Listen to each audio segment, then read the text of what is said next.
Hey guys, this is Mark Yo here again, and welcome back to my channel.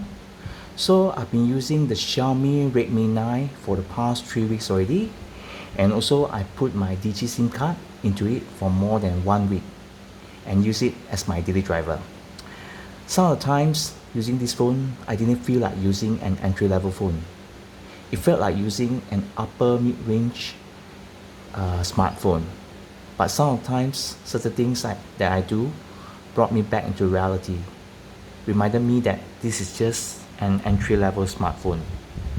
But don't forget, for the price of Ringgit Malaysia 500, which is equivalent to USD $125 or less, you are getting so much more than you pay.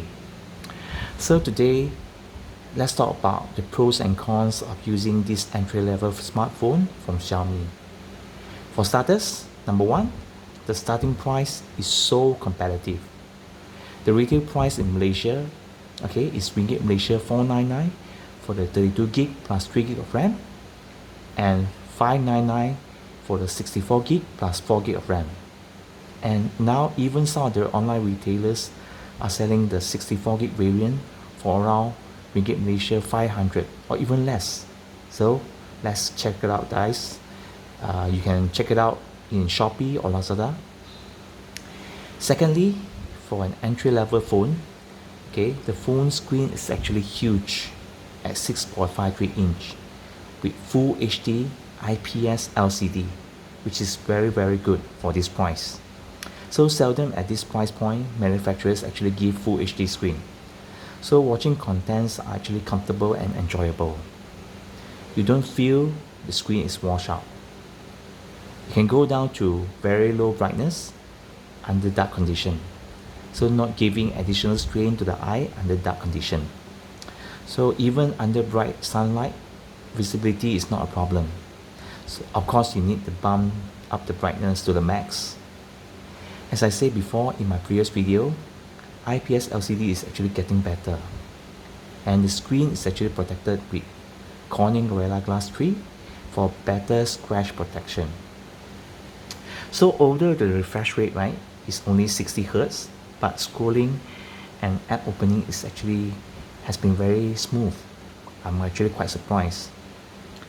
And third, it has a dedicated slot, as you can see here, dedicated slot for 2 SIM cards, and also you can house a micro SD card at the same time. So this is something which is actually quite unusual for smartphone nowadays. As some phones doesn't even support micro SD card at all. Some phones support micro SD card, but on a hybrid slot with another SIM card. So meaning you can only choose to place the slot with a SIM card, or a micro SD card.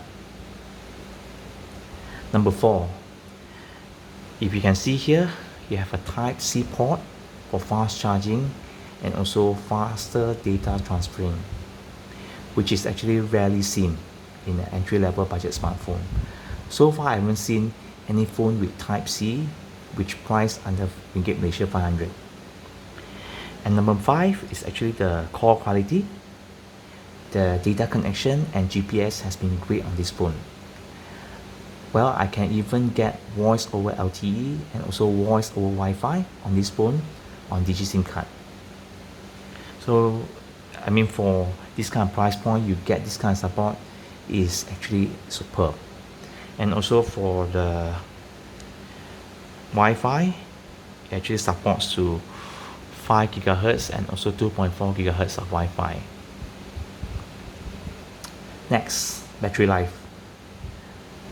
So for normal usage, 9 hours of screen on time is totally not a problem, with 2 full days of battery life. Of course, without gaming. Even when you leave it with data connection on for 8 hours, it will drop around 2 to 3%, 2 to 3% only, which is, I'm impressed. And number 7, the rear fingerprint sensor. It's fast and accurate. And lastly, you have a IR blaster here, on top here, beside the secondary microphone to control your appliances like TV, aircon, etc. And you have a 3.5mm headphone jack here, okay, which doesn't require which is actually essential still for a lot of people. And also you can even have FM radio, okay, if you can see the icon here, so which doesn't require to plug in earphone to function as antenna, so you can use it as it is. And that's all for my pros. Okay, let's talk about the things that I don't really like, shall we? The things that brings me back to entry-level smartphone experience. Number one is actually the plastic build, okay, at the back and also at the frame. Not that I hate it or somewhat, okay, the build quality is actually very solid. You don't feel any hollow spaces inside, okay, you have firm feeling on the hand. And you have a actually rough section here. This is smooth, this is rough, okay, which is nice, also giving you the firm grip feeling, but it's still plastic. So if you can accept it, go for it. And number two, this one actually uses Mediatek Helio G80 octa-core processor. So the performance for gaming is actually quite varied. Okay, if you play Temple Run, light gaming, Subway Surfer, it's not a problem. Even for PUBG, okay, you can actually play at smoothly at smooth extreme setting, totally not a problem. But when it comes to high graphic, okay, and also 3D games, you might experience a huge stutter or lag.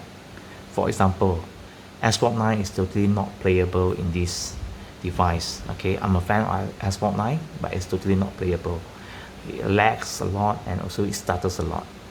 So you guys might want to check it out, okay, if the game is actually compatible with this phone before you buy. Next, okay, number three is actually the camera performance. So as you can see here, it's actually a quad camera setup, okay.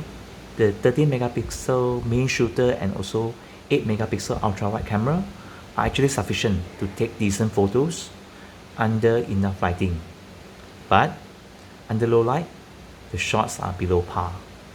And also there's no dedicated night mode. And the 5 megapixel macro lens is actually not that great also. However, if you take portrait shots, okay, using the depth sensor and also selfie shots, the results are actually quite realistic and nice, okay. And continue with the camera, the video recording modes are actually quite limited too. So there's no OIS, there's no EIS, and also it's only limited to 1080p at 30 frames per second for rear and also for selfie camera. And number four, okay, which is actually the charging speed. Yes, it has an 18 watt fast charging capability, but with a huge 5020 mAh battery. It will take up to 3 hours for it to be fully charged. Maybe I'm so used to 25 watt, 30 watt, 45 watt, 65 watt of charging speed. So 18 watt is really slow for battery this big. Okay, well, you get what you pay, right? And that's all for my full review of this entry-level phone by Xiaomi. So for less than Ringgit Malaysia 500, okay, or USD $125, you're actually getting much more than what you pay for. To be honest, okay, from my point of view, it's actually a value for money phone that I can really recommend it if you really need a decent phone for social media, light casual gaming, and also simple photography. Well, the new Poco M3 phone by Xiaomi is going to be launched tomorrow via an online streaming event at 8 PM Malaysia time. So are you guys excited? I know that I am. I can't wait to get my hands on it and review it on my channel soon. So do check it out, the link of the launch event tomorrow at the description below. So stay tuned guys. Thanks guys for watching. Please like and subscribe and share this video if you appreciate my work. So until then, take care, stay safe, and peace.